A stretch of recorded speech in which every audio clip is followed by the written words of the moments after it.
Yesus terangkat ke surga, naik ke tahta Bapaknya. Bapak, Ibu, Saudara-saudari terkasih, salam dalam kerahiman Tuhan. Yakinlah bahwa Yesus sangat mencintai saya, Anda, dan kita semua. Hari ini kita merayakan Hari Raya Kenaikan Tuhan Yesus Kristus. Karena itu dalam video kita kali ini, saya mengajak kita untuk mendalami beberapa hal perihal kenaikan Yesus Kristus.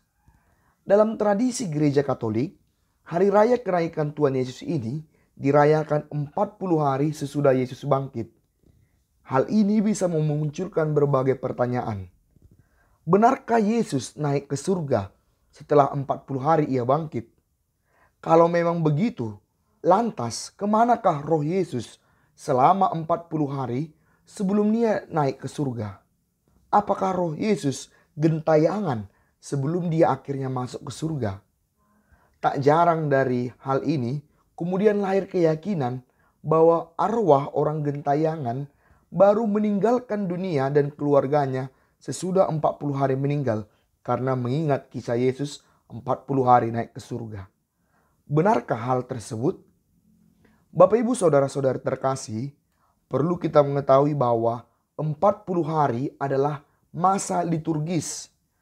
Memang dalam perayaan liturgi gereja kita menjalani 40 hari secara konkret untuk renungan bersama Yesus yang bangkit sebelum Yesus naik ke surga.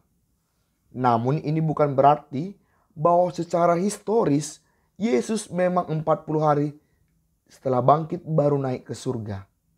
Bisa jadi Yesus naik ke surga langsung sesudah ia bangkit, atau sekian hari sesudah ia bangkit.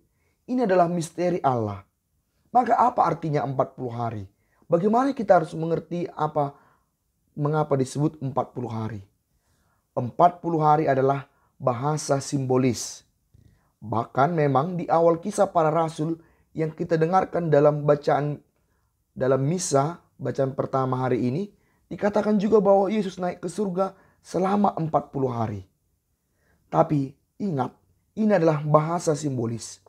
Ajaran teologi kita bukan pertama-tama mau menghitung bahwa 40 hari adalah hari historis, hari fakta antara kebangkitan Yesus dan kenaikan Yesus ke surga. Dalam ajaran iman kita, Yesus yang sengsara, wafat dan bangkit adalah serentak Yesus yang naik ke surga pula. Maka seperti yang kita katakan, 40 hari adalah mempunyai makna simbolis. Arti dari 40 hari sebagai bahasa simbolis adalah bahwa Yesus memang memberikan waktu intensif bagi para muridnya, agar para muridnya mampu mengimani kebangkitannya dan akhirnya seperti yang diharapkan Yesus bisa menjadi saksi. Mengapa disebut 40 hari? Mengapa harus 40 hari? Karena 40 hari adalah hitungan simbolis yang penuh makna dalam kitab suci untuk menyatakan persiapan yang intensif. Ingat misalnya bahwa Yesus sebelum melakukan karya kerasulannya, ia pun terlebih dahulu mempersiapkan diri dengan berpuasa selama 40 hari di padang gurun. Itu bukan berarti bahwa Yesus memang secara historis ada di padang gurun selama 40 hari. Tetapi pertama-tama mau menyatakan bahwa persiapan Yesus sungguh matang, yaitu selama 40 hari di padang gurun. Begitulah pula kita seharusnya mengerti 40 hari Yesus yang bangkit menampakkan diri kepada para muridnya sebelum ia naik ke surga.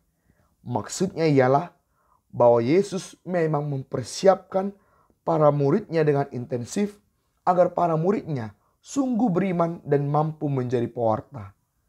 Mungkin persiapan intensif itu memang 40 hari, bisa jadi kurang atau lebih dari 40 hari itu. Lantas kalau begitu, mengapa kita umat Katolik merayakan hari kenaikan Tuhan Yesus sesudah 40 hari Yesus bangkit? Apakah ini mau menegaskan bahwa memang Yesus naik ke surga persis 40 hari?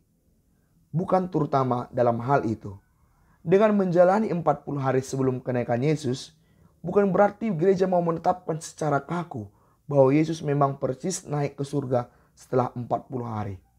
Maksud perayaan dari 40 hari ialah agar seperti para rasul, kita umat Katolik pada masa kini juga sungguh dibina secara intensif untuk memahami, untuk mengimani kebangkitan Yesus, dan kelak akhirnya mampu menjadi saksi seperti yang diharapkan Yesus. Maka sekali lagi, 40 hari jangan dihitung sebagai dengan kaku untuk mengatakan hitungan hari-hari secara faktual. Tetapi pertama-tama harus dilihat sebagai bahasa simbolis yang punya makna. Simbol dari betapa intensifnya Yesus membina para pengikutnya untuk memahami dan mengimani kebangkitannya. Karena memang kebangkitan Yesus adalah inti iman kita, dan ini sungguh sulit dipahami kalau tidak dipersiapkan dengan intensif. Bahkan orang-orang pada masa itu pun banyak meragukan akan kebangkitan Yesus. Dan lihatlah, sampai saat ini pun banyak orang tidak mengakui kebangkitan Yesus. Karena itulah butuh persiapan yang intensif.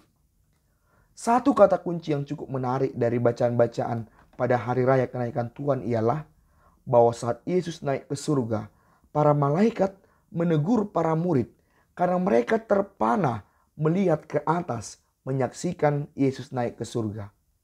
Mengapa para malaikat menegur mereka? Teguran para malaikat mau mengatakan bahwa para murid jangan terlena untuk sekedar melihat kejadian ajaib di mana Yesus naik ke surga.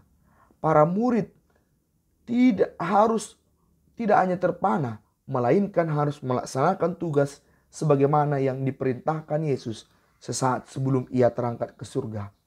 Apa perintah itu? Yaitu mewartakan Injil ke seluruh dunia, menjadi saksi kebangkitan Yesus. Maka hal ini pun memberi pesan bagi kita untuk tidak hanya berhenti terkagum akan keajaiban-keajaiban Tuhan dalam hidup kita. Namun kita juga harus berani menjadi saksi bagi dunia.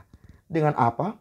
Dengan menjalani hidup kita sebagai orang yang beriman kepada Tuhan dan mewujudkannya lewat pelayanan-pelayanan kita kepada siapapun, kepada keluarga dan kepada sesama kita, kepada seluruh umat dan seluruh masyarakat.